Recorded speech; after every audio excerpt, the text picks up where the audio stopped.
अस्सलाम वालेकुम जी, welcome again to my channel. Hope so आप सभी ठीक ठाक होंगे। मैं भी शुक्र अल्हम्दुलिल्लाह बिल्कुल ठीक ठाक हूँ। और आज इतने दिनों के बाद व्लॉग अपलोड हो रहा है ना, फिर बहुत सारे मेरे सब्सक्राइबर बीच में ना कंप्लेन भी करते हैं, आप इतने दिनों बाद व्लॉग अपलोड करती हैं, लगता है साल के बाद हो रहा है। मुझे भी ऐसे लगता है कि मैं ना साल के बाद आप लोगों के साथ बातचीत कर रही हूँ, लेकिन मैं आजकल इतनी ज़्यादा एक्टिव भी नहीं हूँ, इतने सारे काम भी नहीं कर रही होती घर पर। तो फिर जो मेरा 3-4 दिनों में थोड़े थोड़े से क्लिप्स लेके व्लॉग बनता है ना, वो मैं आप लोगों के साथ लाजमी शेयर करती हूँ। मैं आपको भूलती नहीं हूँ। मेरी खुद से भी यही कोशिश होती है कि मेरा जल्दी जल्दी से क्लिप्स पूरे हो जाएं, इतना तो कम से कम होना कि 9 से 10 मिनट का व्लॉग्स बन जाए, ताकि वो फिर ये होता है ना, आप कहते हैं बहुत छोटा सा व्लॉग बना है। तो बस आज भी मैंने 3-4 दिनों के थोड़े थोड़े क्लिप्स सारे इकट्ठे किए हैं, जो जो मैंने काम किए हैं ना घर पे। यकीन माने मैंने बस इतने ही काम किए हैं, और फिर मैंने ना वो सारे क्लिप्स जमा किए और आप लोगों के लिए जल्दी जल्दी से आज व्लॉग बनाया है। तो अभी ये ना शाम के क्लिप्स हैं, मैं बच्चों के ना बैग्स वॉश कर रही थी। मैं कितने दिनों से सोच रही थी इनके बैग वॉश करूंगी, और मुझे अब इनकी 4 छुट्टियां हो गई थी ना, तो मैंने कहा ये आराम से सूख भी जाएंगे। वैसे तो अभी धूप काफ़ी अच्छी निकल रही है, बैग कपड़े वपड़े सब सूख जाते हैं। अभी तो सर्दियों का आगाज़ नहीं हुआ उस तरीके से, बस मौसम थोड़ा कुछ जो है ना वो बदल गया है, लेकिन जो होती है ना प्रॉपर ठंड की फीलिंग, वो तो अभी नहीं आ रही इतनी ज़्यादा। तो मैंने यहाँ पे ना इनके बैग अच्छी तरीके से धोए हैं, इतने ज़्यादा गंदे हुए थे ना, और अंदर इन्होंने पता नहीं क्या क्या डाला होता है बच्चों ने ना, पेपर्स और तराश और जो ये गोलियां टॉफियां खाती हैं ना, सब कैंडीज़ के रैपर्स भी अंदर होते हैं। तो मैंने सारा हुरिया का बैग ना बहुत गंदा था, क्योंकि ये थोड़ा सा लाइट पिंक कलर का है। सो मैंने इनके बैग वॉश करके बस मैंने फैलाए हैं। और अभी सुबह का ये अगली नेक्स्ट मॉर्निंग का क्लिप है। यहाँ पे मैं इनके लिए बना रही हूँ गोभी के पराठे। हम लोगों ने गोभी बनाई थी, और गोभी जो है ना जब वो बच जाती है ना, तो सुबह फिर इसी तरह पराठों में हमारे, मतलब मैं पराठों में ही लगाती हूँ, क्योंकि गोभी का सालन है ना, सुबह सारे खाने में नखरा कर रहे होते हैं, साथ में कह रहे होते हैं अंडे बना दे। तो मैं कहती हूँ डबल डबल चीज़ें बनानी है, इससे अच्छा दही होता है और साथ में ना गोभी पराठों के अंदर लग जाती है, और वही गोभी होती है, लेकिन पराठों में ना यकीन माने एक अलग से ही मज़ा आ रहा होता है खाने में, मुझे खुद भी।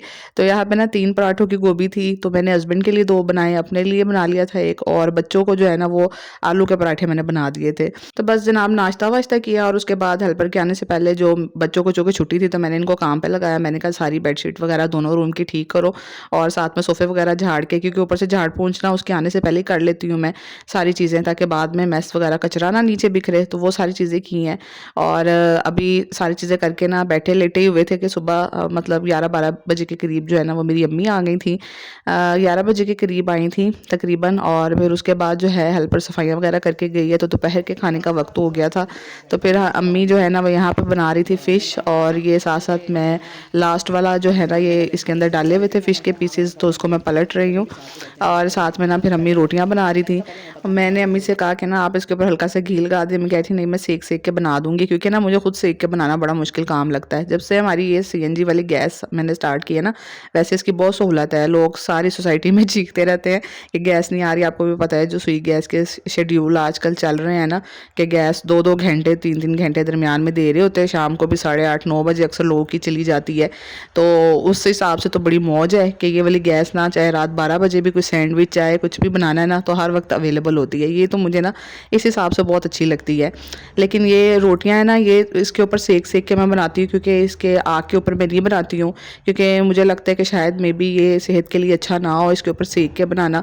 वैसे तो एक दफ़ा ना पहले मुझे किसी ने कमेंट भी किया था, जब हमारी नेचुरल गैस आ रही होती थी ना, तो उस पर भी वो कहते थे आप सेक के ना बनाया करें। लेकिन हम तो इसी तरह बनाते थे बचपन से भी, सेक के, जो नेचुरल गैस होती है सुई गैस। लेकिन इसके ऊपर ना मैं सेक के नहीं बनाती, तो मुझे बड़ा मुश्किल काम लगता है।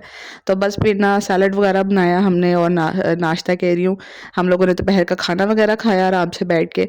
और अभी अम्मी जो है ना ये वाले हादिया और हुरिया के सूट लेके आई थी, साथ में लेसिस थी, तो ये निकाल के ना हम लोग टेलर को देने जा रहे थे, और देख रहे थे कि कौन सा कलर हादिया को देना है और कौन सा हुरिया को देना है। क्योंकि ये जैसे ही सूट निकले ना, बच्चों की अपनी फरमाइशें शुरू हो जाती हैं, ये कलर मुझे चाहिए, ये मुझे चाहिए। तो ये वाला जो है ना, ये मैं हादिया को कह रही थी कि आप ये वाला ना लो, ये हुरिया को दे दो, क्योंकि लास्ट टाइम ना यही सेम इस टाइप के 2 कलर आए थे। एक अभी मैं आपको दिखाऊंगी, लाइट येलो सा कलर था, और एक ये वाला कलर था। तो लास्ट टाइम भी ना वो जो हल्का येलोइश सा कलर था ना, मस्टर्ड कलर, वो हुरिया के हिस्से में आया था। और इस तरह का जो पिंक, या इसको क्या कहेंगे, जामेश्री टाइप का कलर, मुझे तो लग रहा है, कलर का मुझे प्रॉपर नाम नहीं आ रहा।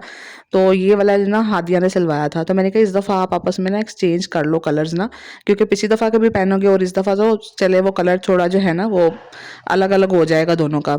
सो ये वाली लेस इसके ऊपर आई थी ब्राउन वाली लगने के लिए, और जो दूसरे वाला था ना उसके ऊपर थी ग्रीन कलर की लेस। तो ये कपड़ा था सर्दियों वाला, थोड़ा सा जैसे मेरे ख्याल से कोट राई शायद, मेरे जहन से नाम निकल गया है, लेकिन गर्म कपड़ा था। तो बस ये हम देख रहे थे और इसको भी टेलर के पास दे के आएंगे सीने के लिए। तो मैं डिज़ाइन वगैरह निकाल रही थी मोबाइल पे कि कोई अच्छा सा डिज़ाइन जो है ना वो लगा के इनको सिलवाऊँ। कपड़ा ना काफ़ी अच्छा सॉफ्ट सॉफ्ट सा था, और गर्मियाँ हो सर्दियाँ हो ना सॉफ्ट सॉफ्ट कपड़े बहुत अच्छे लगते हैं, चाहे खद्दर भी हो ना वो भी चुभने वाली नहीं अच्छी लगती है, सॉफ्ट सी खद्दर भी बहुत अच्छी मज़े की लगती है। और बच्चे हैं ना वो तो बिल्कुल सॉफ्ट कपड़े प्रेफर करते हैं। हादिया उरिया को तो ज़रा से चुभने वाले कपड़े होना तो यकीन माने ऐसे ही पड़े रहते हैं। नेक्स्ट टाइम फिर मैं ना किसी को दे देती हूँ, क्योंकि फिर जब वो पहनती ही नहीं है और कहती हैं कि नहीं नहीं रख दें हम पहन लेंगे अगली दफ़ा, लेकिन उनकी बारी आती ही नहीं है। वो वही कपड़े पहनेंगे जो कंफर्टेबल होंगे उनको, और जो इस तरह के होंगे ना वो छोटे हो जाएंगे अगले साल तक, लेकिन वो अलमारियों की जीनत ही बने रहेंगे। तो फिर मेरी कोशिश होती है कि कंफर्टेबल कपड़े इनको सिलवा के दूँ, थोड़े से खुले हों, और इनको प्लाजो ट्राउज़र है ना वो पसंद है। बिल्कुल पजामे जो तंग से होते हैं ना उनको बिल्कुल अच्छे नहीं लगते हैं। So this is again next morning vlog, और मेरी अम्मी रात को रुकी थी तो फिर ये अगले दिन का व्लॉग है। और अम्मी जो है ना ये सारी जो रुई है ना पोलिस्टर वगैरह ये लेके आई थी। अम्मी ने घर पे भी अपने कुशन्स वगैरह ना सारे फिल किए थे। तो अम्मी आई थी ना जब पिछले विजिट में, मतलब बहुत पहले, तो उस टाइम अम्मी कह रही थी तुम्हारे कुशन ना बिल्कुल फीसे से गए हैं, क्योंकि ये नए कुशन थे और बाजारी थे। और जब आपको पता है कि कुशन वगैरह बच्चे सर के नीचे भी रख लेते हैं और टेक भी लगाओ ना तो बाजारी कुशन बिल्कुल वो हो जाते हैं पतले पतले से। तो फिर सारे कुशन के अंदर ना अम्मी ने दोबारा से ये वाली पोलिस्टर जो है ना सारी भरी है, अच्छे खासे मोटे मोटे से हो गए थे। और अभी सुबह फजर के बाद ये अम्मी ने काम शुरू कर दिया था, तो बाहर ना हल्की हल्की सी ऐसे ठंडी ठंडी फीलिंग आ रही थी, धुंध सी थी हल्की फुल्की सी ना। सुबह फजर के टाइम तो बहुत मज़े का मौसम होता है, बाहर आओ ना तो ठंडा ठंडा सा मौसम होता है, तब ऐसे फील होता है कि वाकई जैसे ठंड सी आ गई है। लेकिन फिर शाम के टाइम ना मुझे थोड़ी सी गर्मी महसूस होना शुरू हो जाती है, और जहाँ रात के 12 बजे के बाद का टाइम होता है ना तो फिर मौसम हल्का सा ठंडा ठंडा बहुत मज़े का हो जाता है। और ये कुछ मैंने न्यू ग्लास भी मंगवाए थे अम्मी से, क्योंकि ना ग्लास हमारे सारे रंग बिरंगे हो गए थे। मैंने स्टील के ग्लास स्पेशल अपने बच्चों के लिए ला के रखे थे जब थोड़ी सी छोटी थी। ये आई थिंक होगी 2-3 साल पहले की बात होगी शायद, हाँ इतना ही हो गया 2-3 साल पहले ना। मेरे बच्चे अब बड़े हो गए हैं, और जो बड़ी वाली है ना उसको तो स्टील के ग्लास बिल्कुल पसंद ही नहीं है। एक टाइम था कि मैं भी बचपन में मुझे स्टील के ग्लास अच्छे नहीं लगते थे, अब मेरी ये वाली चीज़ ना मैं उसमें देखती हूँ तो मुझे बहुत हंसी आती है। वो कहती है शीशे के ग्लास में पानी पीना चाहिए, आप क्या स्टील के ग्लासों में पीते रहते हो।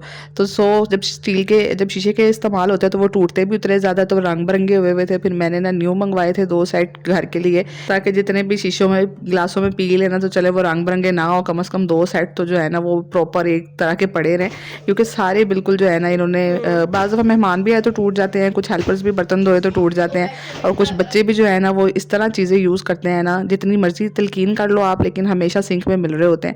मैंने बड़ी दफ़ा बच्चों को समझाया कि आप शीशे के ग्लास जब धोने वाले हो ना तो उनको सिंक से बाहर साइड पे रखा करो ताकि वो टूटे ना। लेकिन बच्चों को भी यकीन करें एक बात ना 100 दफ़ा समझानी पड़ती है, और फिर उसके बाद एंड पे ना डांट और थप्पड़ खा के बच्चों को समझ आती है। अच्छा बच्चे हैं ना बहुत ही ज़्यादा, आप मुँह से समझाएं ना आप खुद अक जाएंगे कि यार इनको मैं इतनी दफ़ा एक बात बता के तो बट जब आप सख्ती करते हैं ना फिर ही उनको समझ आती है। तो हमेशा हमारे ग्लास ना इसलिए बाजार टूट जाते हैं कि बच्चे सिंक के अंदर रख खाते हैं, और सिंक में आपको पता है जब ऊपर नीचे बर्तन एक दूसरे को लगते हैं तो सबसे पहले तो शीशे की चीज़ें टूटती हैं। तो यहाँ पे फिर ना नाश्ता किया बस हम लोगों ने, ऑमलेट और पराठा बच्चों ने खाया, मैंने भी, और रूम में आ गए थे। रूम में आके ना ये कुछ प्लास्टिक मेरे पास ना नया पड़ा हुआ था, क्योंकि ये मैं टेबल के लिए लेके आई थी ना, तो फिर टेबल पे मैंने ना इसको बिछाया ही नहीं था, मैंने दूसरे वाले कवर डाल दिए थे। तो ये मेरे पास नया पड़ा हुआ था। तो यहाँ ड्रेसिंग टेबल जो है ना इसका ये ऊपर वाला काफ़ी हिस्सा यूज़ होता है, तो यहाँ पे ना वो गंदा सा हो गया था, तो फिर मैंने वो वाला फेंक दिया और ये नया कट करके ना मैंने इसके ऊपर बिछा दिया था। और साथ-साथ जो है वो बच्चे भी लगे हुए थे कमरे को सीधा-विदा करने के लिए, क्योंकि आज उनको पता था कि आज एक अम्मी नहीं बल्कि आज हमारी अम्मी की भी अम्मी आई हुई है, तो इसलिए जो है ना आज डबल डांट पड़ सकती है। तो साथ-साथ ना वो फिर थोड़ा-सा काम ये भी करवा रही थी फटाफट से। तो हुरिया यहाँ पे ना कुशन सही करके रख रही थी, जो भी मैं काम कह रही थी ना तो फटाफट से हो रहे थे। तो अभी ये वाले जो कुशन्स हैं ना इनको भी, इनके अंदर भी मैं अम्मी से कह रही थी कि ना थोड़ी-थोड़ी पॉलिस्टर भर लेते हैं, क्योंकि ये भी थोड़े से हो गए थे जैसे पतले-पतले से, इतने ज़्यादा पतले नहीं थे लेकिन हो गए थे। मैंने कहा इन्होंने भी मज़ीद हो जाना है तो चलो इसके अंदर भी ना अभी अभी भर लेते हैं। तो आज के व्लॉग को यही पे एंड करते हैं, और लाज़मी से अच्छा सा कमेंट कीजिएगा, उससे बड़ी हौसला अफजाई होती है, और लाइक कर दीजिएगा, चैनल सब्सक्राइब कीजिएगा। न्यू नेक्स्ट व्लॉग में मिलूंगी। अल्लाह हाफिज़।